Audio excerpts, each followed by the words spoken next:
Daniel, chapitre 9. Nous allons lire le verset 1er au verset 3.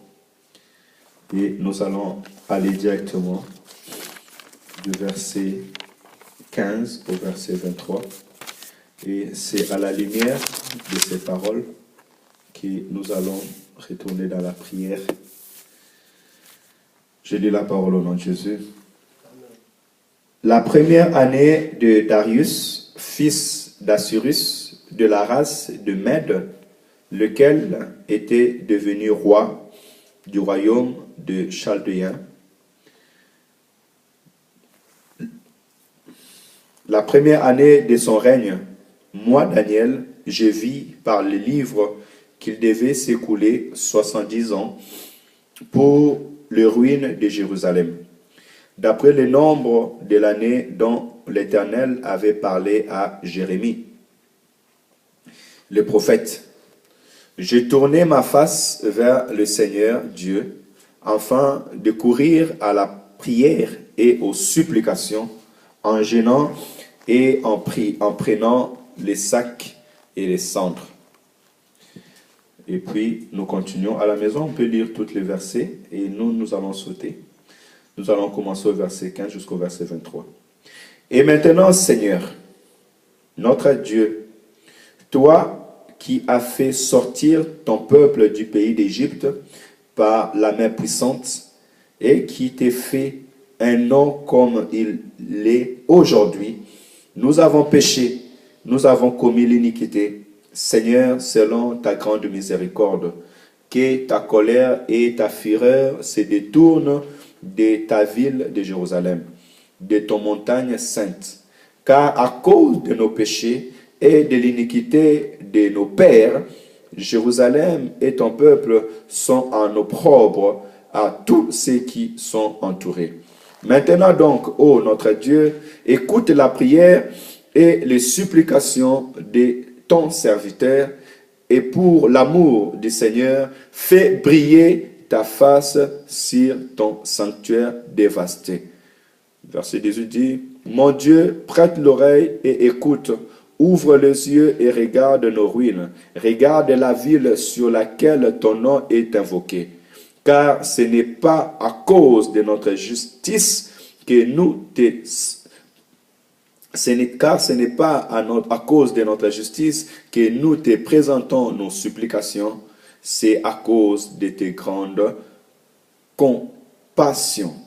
Verset 19, Seigneur, écoute, Seigneur, pardonne, Seigneur, sois attentif, agis et ne tarde pas, par amour pour toi, ô mon Dieu, car ton nom est invoqué sur ta ville et sur ton peuple.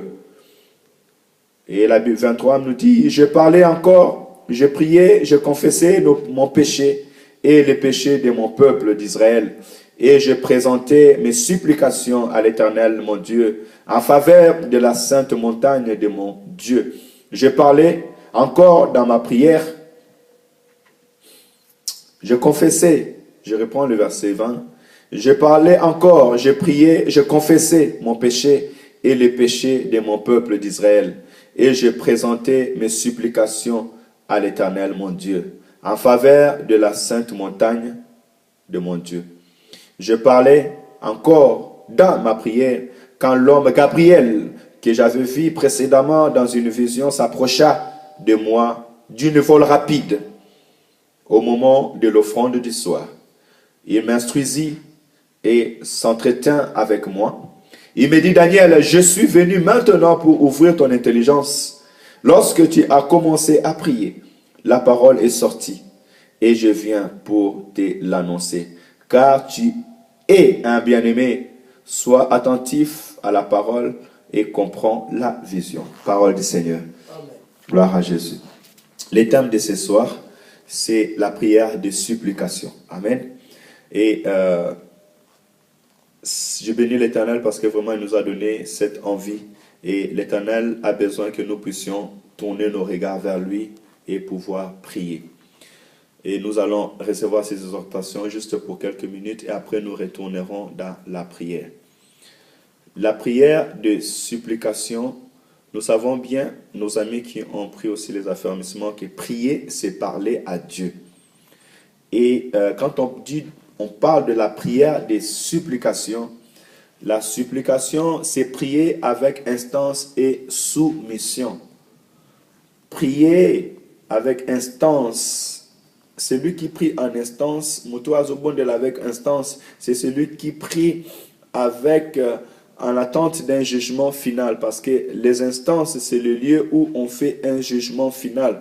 Ça veut dire que tu constates quelque chose et tu viens vers Dieu, tu dis, Seigneur, je viens vers toi, je viens te prier et j'attends une réponse, j'attends un exaucement à mes prières. Mais or là, nous prions une prière de supplication, ou la prière de supplication, en quelques mots, on dira, c'est parler avec Dieu, avec instance et soumission. Or, celui qui se soumet, c'est celui qui fait un acte de soumission, un acte d'obéissance, qui est disposé à obéir à l'Éternel. Et nous devons faire la différence entre la prière de la soumission, entre la prière de la repentance. Tout cela est une manière de demander à Dieu pardon, parce que nous savons aussi que dans le pardon, nous venons pour nous réconcilier avec Dieu.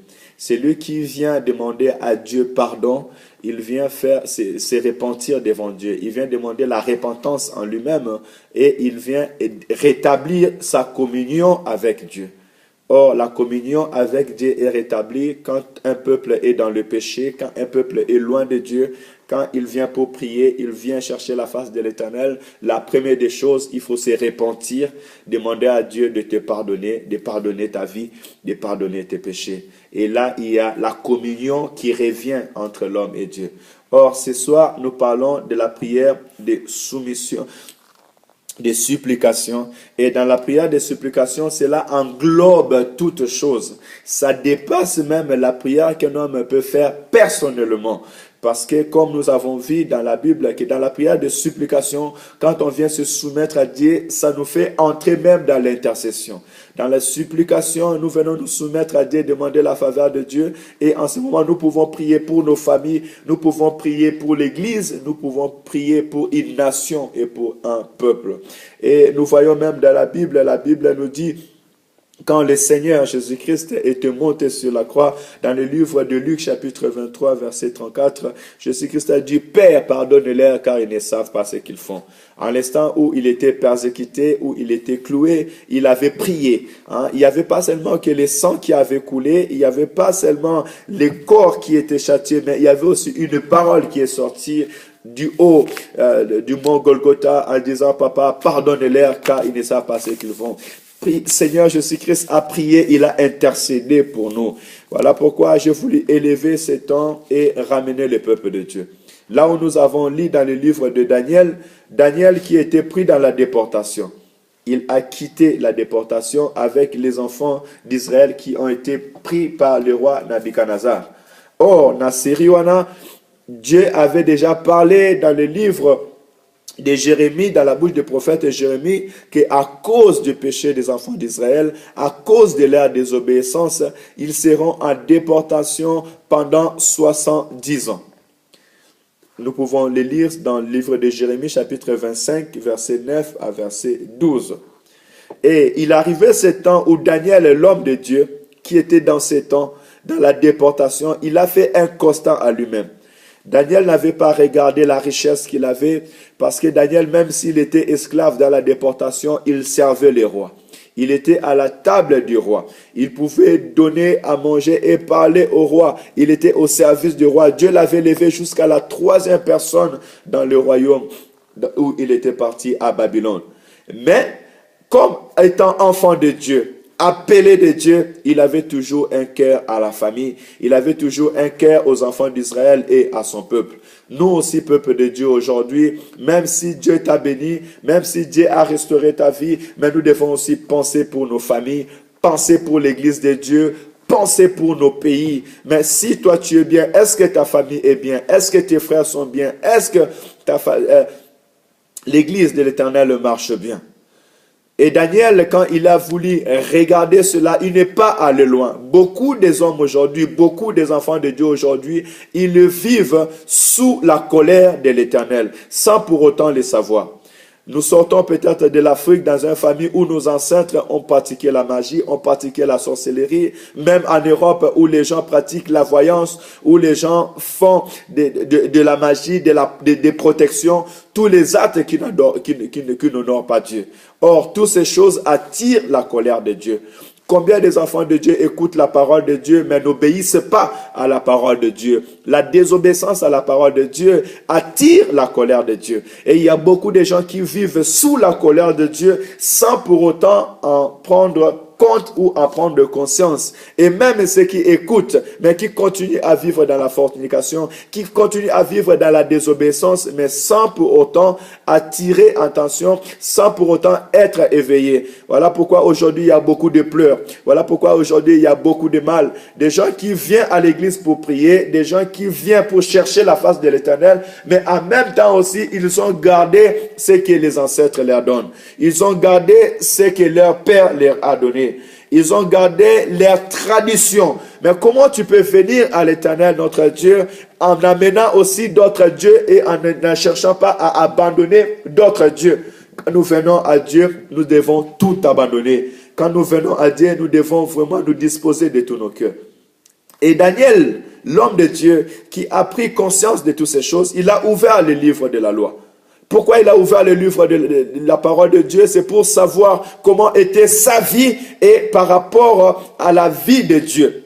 Comment était le peuple de Dieu par rapport à la parole de Dieu.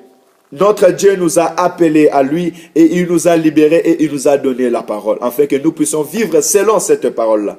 Et lorsque nous désobéissons à cette parole, cela attire la colère de Dieu. Et Daniel, quand il a vu ces choses, il a fait un constat. Il a compris que quand Dieu avait parlé aux prophètes, il a parlé au roi, il a parlé aux anciens du pays et tous avaient désobéi à la parole de Dieu à cause de leur péché et à cause de leur iniquité. Et Daniel, l'homme de Dieu, qu'est-ce qu'il a fait? Il est parti chercher à la face de l'Éternel. Il est parti pour prier. La Bible nous a dit là, nous avons lu au verset 9, au verset 3, la Bible nous dit, j'ai tourné ma face vers le Seigneur Dieu afin de courir à la prière et aux supplications en gênant et en prenant les sacs et les cendres. Quand nous faisons un constat selon notre vie et selon comment est-ce que nous avons marché, selon comment est-ce que nos familles marchent, nos bien-aimés marchent, et quand nous voyons que nos familles sont dans la détresse, ce que nous devons faire, ce n'est pas par notre force, ce n'est pas par notre propre pensée, mais nous devons tourner vers l'Éternel. Tourner nos regards vers l'Éternel. Aller demander pardon à Dieu. Supplier Dieu. Se soumettre. Celui qui fait une prière de supplication, premièrement, il se reconnaît pécheur. Premièrement, il est disposé. C'est un homme qui est disposé, qui cherche la face de l'Éternel à l'image de Daniel, qui craignait Dieu, qui obéissait Dieu. Maintenant, qui va vers Dieu, qui va parler à Dieu, qui va consulter Dieu en faveur, en demandant pardon pour son peuple. Et c'est un homme qui avoue pour le peuple de Dieu, qui avoue pour sa nation. Dieu a besoin d'un homme, Dieu a besoin d'une femme, Dieu a besoin de quelqu'un. Aujourd'hui, peuple de Dieu, de s'élever, de commencer à prier pour nos familles, de prier pour l'Église, de prier pour nos pays. Parce qu'à cause de nos péchés, à cause du péché de nos dirigeants, à cause du péché des gens que Dieu a élevés, aujourd'hui, il y a la colère de Dieu qui descend. Aujourd'hui, il y a les problèmes et les soucis. Les gens vivent dans la souffrance. Les gens vivent dans la servitude, sans pour autant savoir comment sortir. Parce qu'eux-mêmes, ils sont déjà dans la servitude. Ils sont sous la colère de Dieu. Et Dieu qui est miséricordieux a besoin d'un homme. Il a besoin de Daniel. Pour ta famille, il a besoin de toi. Pour l'église, il a besoin de toi. Pour le pays, il a besoin de toi. Mais un homme qui va retourner vers l'Éternel. Daniel, il avait gêné. Daniel, il a prié à l'Éternel. Daniel, il a cherché la face de l'Éternel. Et au verset plus loin encore, au verset 16, la Bible nous dit, Daniel a dit, Seigneur, selon ta grande miséricorde, que ta colère et ta fureur se détournent de ta ville de Jérusalem, de ta montagne sainte, car à cause de nos péchés et de nos iniquités, de l'iniquité de nos pères, Jérusalem et ton peuple sont en opprobre et à tous ceux qui sont entourés. Maintenant donc, ô Seigneur, écoute la prière des supplications de ton serviteur et pour l'amour du Seigneur, fais briller ta face sur ton sanctuaire. Oui, le sanctuaire de Dieu a été dévasté. Le sanctuaire de Dieu a été détourné, mais la Bible nous dit que Daniel a demandé à Dieu de faire briller sa face. Nous avons besoin que Dieu fasse briller